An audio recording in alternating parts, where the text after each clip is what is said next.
I watched my husband sign my life away while he was still smiling at me. And that was the moment I realized I wasn't his wife anymore. I was just the line item he was ready to delete. He sat at the mahogany desk, his hand steady as he moved the pen across the deed to my family's mountain estate. He was handing it all to Sloane, my late brother's widow, a woman who has spent 10 years trying to treat me like a poisonous weed in the family garden. They didn't realize I was standing in the shadows of the hallway, and they certainly didn't realize that the pen in his hand was filled with disappearing ink I'd swapped out an hour ago. The moral trap is a cold one. If the person you've slept next to for 6 years decides to bankrupt you just to fund a secret life with your worst enemy, do you play the victim, or do you become the villain they've already accused you of being? I chose the latter. Within 45 seconds of hearing them laugh about my imminent homelessness, I stopped mourning my marriage. I realized my brother Cassian's death wasn't just a tragedy to them, it was a corporate takeover. People will say I'm heartless for how I dismantled them, but when someone tries to bury you alive, you make sure they're the ones who run out of air first. The air in our house was chilled to a precise 68 degrees, smelling of expensive lemon polish and the metallic tang of Vaughn's gin. It was a sterile, frozen environment where affection was measured in tax write-offs. My brother Cassian had been the heart of the family until 2 years ago, when a hiking accident took him. He left behind a massive estate, a grieving sister, and Sloane, a woman with eyes like polished flint and a heart made of dry ice. Vaughn, my husband, was supposed to be my shelter, but greed is a slow-acting poison. After the funeral, he became obsessed with the missing parts of Cassian's inheritance. He spent nights helping Sloane with the probate paperwork. I was too drowned in my own grief to notice the shark circling my lifeboat. I had spent 6 years building a life with a man who, it turned out, was just waiting for the right payout to leave me behind. "She's family, Clara," Vaughn would say, his voice devoid of its usual warmth. "She's lost her husband. The least we can do is help her navigate the legalities. You're being emotional, and in business, emotions are a liability." But Sloane wasn't navigating. She was colonizing. She knew Vaughn felt small in the shadow of my family's wealth. She whispered to him that I was hoarding the offshore accounts, keeping him on a leash of monthly allowances. She convinced him I was the barrier to the life he deserved. And Vaughn, a man who loved gold more than blood, believed her. He began to look at me not as a partner, but as an obstacle to be cleared. I started finding the markers of her invasion: a strand of blonde hair on the leather seat of Vaughn's car, the cloying, suffocating scent of her French perfume clinging to his lapels like a warning. I wanted to believe it was just business, but the sensory chill in our bedroom told a different story. The silence between us wasn't peaceful, it was a ceasefire. Every night, the bed felt wider, the space between us filled with secrets I wasn't allowed to hear. I would lie awake listening to his breathing, wondering if he was dreaming of a world where I didn't exist. The financial sovereignty trap was set long before I knew it. Vaughn had slowly been moving our joint funds into conservative investments that I didn't have the login for. He told me it was for our retirement, but the reality was much darker. He was starving my accounts so that when the hammer fell, I wouldn't have the resources to hire a lawyer. He wanted me weak, broke, and desperate. One evening, I found a leather-bound ledger Vaughn had tucked behind the towels in the laundry room. It wasn't just bank balances, it was a blueprint for my erasure. Tucked inside was a note in Sloane's sharp, aggressive handwriting. "Once she is deleted, we never have to pretend. The mountain is ours. We can start the development by June." I didn't scream. I didn't even cry. I sat on the cold porcelain floor and felt my pulse slow down until it matched the ice in the room. I realized my marriage hadn't just hit a rough patch, it was a long-term fraud. They had a contingency plan for my life, so I decided to build a contingency plan for their funeral. I sat there for 3 hours watching the shadows move across the tile until I was no longer the woman Vaughn married. I was something else. Standing outside the heavy oak doors of the study, the silence felt like a physical weight pressing against my chest. I wasn't supposed to be home. They thought I was at the gallery.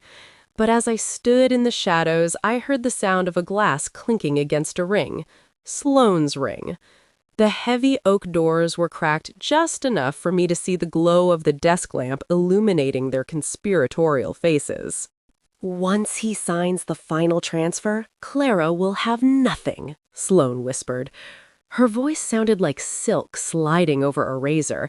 "She'll be out of the house by the end of the month. I've already contacted the movers. We'll have the mountain estate and the liquid assets. She's too weak to even see the truth." Vaughn didn't defend me. He just stared at the documents, his face illuminated by the blue light of his laptop. "It feels complicated, Sloane. She's still my wife. We have 6 years of history." "She's a hoarder," Sloane snapped. "She's kept you under her thumb for years, making you beg for every cent. Think of the life we've been planning in Paris. Think of the freedom of never having to explain yourself to her again." I backed away, moving like a ghost through my own hallways. For the next week, I watched them. I watched Vaughn rehearse his lies in the mirror.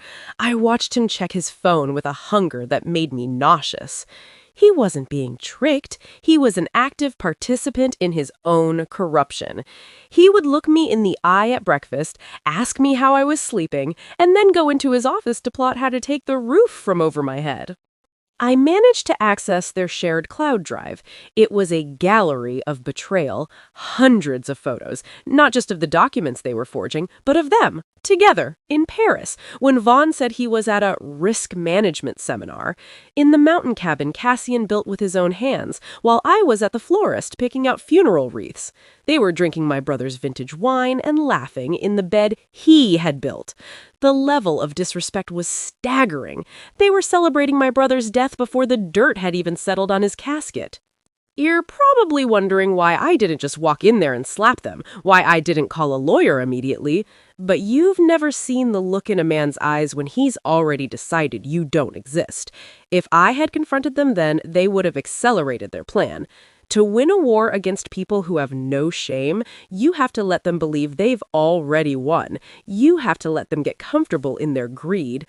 Have you ever been the only person in a room who knew the truth? It's a lonely kind of power, but it's the only power that matters when the world is trying to delete you. I spent the next 3 days playing the role of the grieving, fragile widow. I made Vaughn's favorite dinner, braised short ribs, and watched him eat while he planned my destruction. Every time his hand brushed mine, I felt a jolt of revulsion, but I kept my face as smooth as glass. I was waiting for the evidence to reveal itself. I needed them to think I was a broken bird unable to fly, so they wouldn't notice I was sharpening my beak. I went to a private collector's shop and bought the disappearing ink. It was an old trick, but in a world of digital signatures, they had insisted on a physical deed to avoid a digital paper trail. They wanted something they could hold, something that felt permanent. I also contacted an old friend of Cassian's, a man named Gideon Pike. The air in the conference room was sterile, smelling of ozone and expensive stationery. Gideon Pike didn't look like a lawyer. He looked like a man who enjoyed dismantling lives.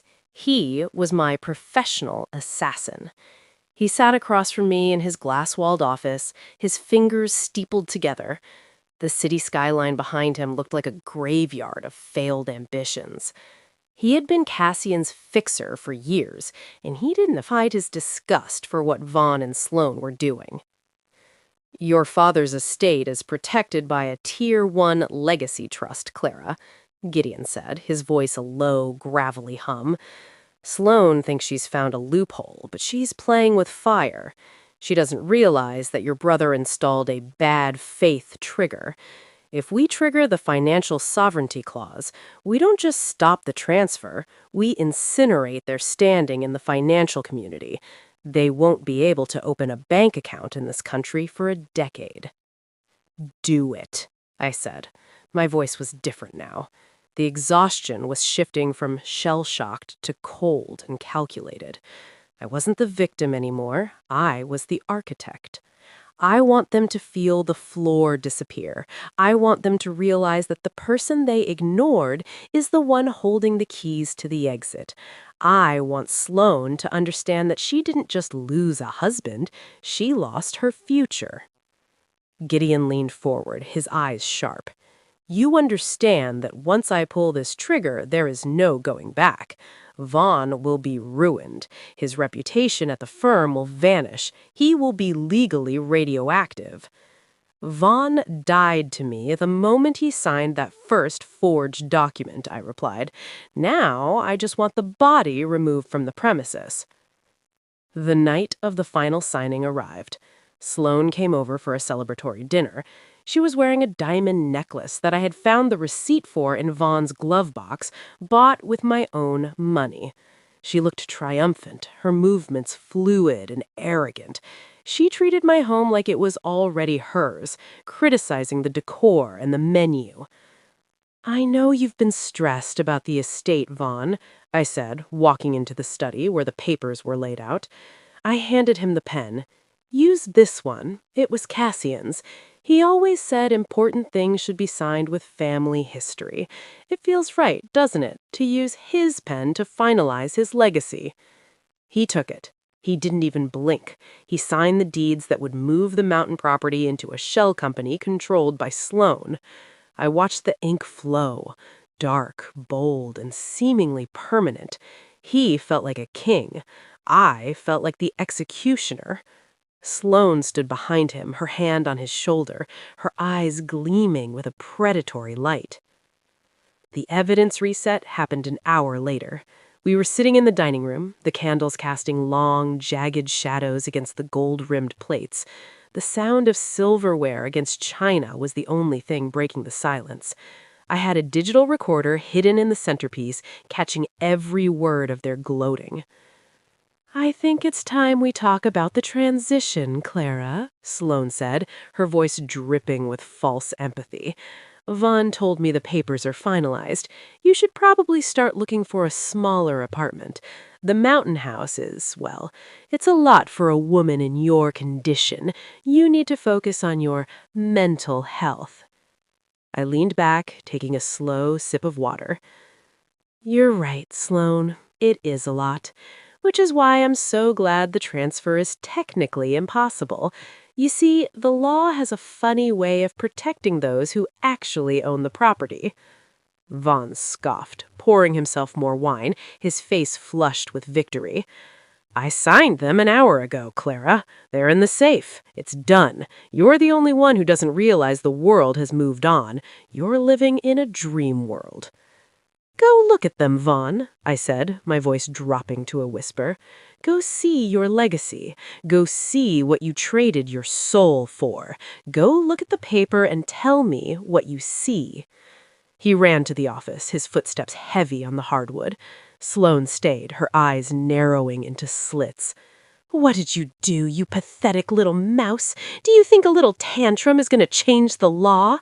I have the power of attorney. I have the signed deeds. You have nothing. I didn't do anything you didn't earn, I whispered. Vaughn returned, his face the color of wet ash. He was holding the papers. They were blank. The ink had vanished into nothingness. The signatures had vanished, leaving only the indentations of his greed on the paper. He looked like a man who had seen a ghost. The ink, he stammered. It's gone. Everything is gone. The signature, it's just not there. It's just empty paper, Sloane. It's all empty. I didn't stop. I pulled out my phone and projected the cloud drive photos onto the smart TV in the dining room. Paris, the cabin, the emails where they mocked my grief and planned my accidental downfall. I watched Sloane's face crumble. I watched the work of Gideon Pike begin. My phone chimed, a notification that the Tier 1 Trust had locked Sloane out of all liquid assets due to attempted fraudulent transfer. Every cent she had stolen or borrowed was now frozen. Polarizing internal thought. I looked at Vaughn shaking hands as he dropped the blank papers. For a second, I wondered if I should have just divorced him quietly. But then I remembered him telling Sloane I was too weak to fight back. I realized that mercy for a predator is just an invitation for them to eat you later. If I hadn't taken everything, they would have eventually taken everything from me. In this world, you are either the hammer or the nail, and tonight, I was the hammer. I felt a surge of cold, hard relief. It wasn't joy, it was justice. The morning sun hit the driveway, illuminating the 2 suitcases I had packed for them. The fallout was absolute. Without the inheritance to back her loans, Sloane's creditors moved in within 48 hours. She had leveraged her entire life on a lie, buying luxury goods on the promise of property she didn't own. When the bank realized she didn't own a single blade of grass on the mountain, they seized her car, her jewelry, and her dignity. She was evicted from her penthouse by the very firm Vaughn used to work for. Vaughn tried to crawl back a week later. He stood on the porch, looking disheveled, his expensive suit wrinkled and stained. He looked like he hadn't slept in days, his eyes sunken and red. "She manipulated me, Clara. She told you were going to cut me out anyway. I was just trying to protect our future. You know I love you. We can fix this. We can start over." "You weren't protecting us," I said, standing behind the screen door, feeling the weight of the key in my pocket. The air was warm now, the sensory chill finally lifting from the house. "You were protecting your greed. You chose a smake over a wife. Now you can go find out how cold the ground is. You wanted freedom, Vaughn. Now you have all the freedom in the world. No house, no job, no wife. Just freedom." I watched him walk down the long, dusty road toward the bus stop. He didn't have a car. He didn't have a career. He was walking toward the very homelessness he had planned for me. He looked small against the vastness of the trees, a tiny figure disappearing into the distance. He was no longer the man I married. He was just a stranger walking away. The mountain is quiet today. I'm sitting on the porch, and for the first time in 2 years, the air doesn't feel like it's 68 degrees. It feels like spring. Cassian hadn't hidden the money because he was paranoid. He had hidden it because he knew that in our family, signatures can disappear, but blood stays. He had left me a puzzle because he knew I was the only one smart enough to solve it. He knew I had the strength he was born with. I've hired Gideon Pike to manage the foundation I'm starting for women who have been deleted by their own families. I'm selling the estate, not because I'm weak, but because I'm finished with the past. The house is just wood and stone. The strength is in me. I'm moving to the city, taking my maiden name back and leaving the ghost of Clara Vaughn behind. I spent the afternoon packing the last of my things. I found a photo of Cassian and me when we were kids, standing in front of the mountain house. We looked so happy, so unaware of the storms to come. I realized that the greatest inheritance wasn't the land, it was the resilience he taught me. I packed the photo into a small box and walked out to the car. You see, the thing about disappearing ink is that it only works on paper. The marks people leave on your soul, those don't vanish, but you can choose to write a new story over them, and this time, I'm the one holding the permanent marker. Are you still waiting for someone to save you? Or are you ready to pick up the pen and write your own ending? Because let me tell you, there is nothing more powerful than a woman who has nothing left to lose and everything to gain.